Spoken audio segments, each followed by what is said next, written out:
Dating lulong sa droga, bisyo at maling gawain si Marcos. Wala po akong konsensya nun eh. Wala akong puso. Basta ang para sa akin, gagawa ko ng pera.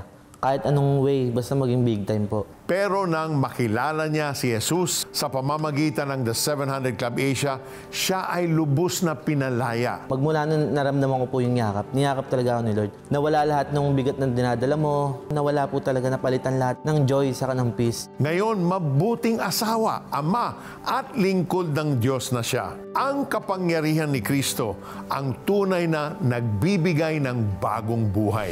Kaibigan, sama-sama tayong maghatid ng pagbabago sa buhay ng ating mga kababayan sa pamamagitan ng mga programa ng CBN Asia. Mag-partner ka na with CBN Asia. Go to our website, cbnasia.com/give, or you can scan the QR code.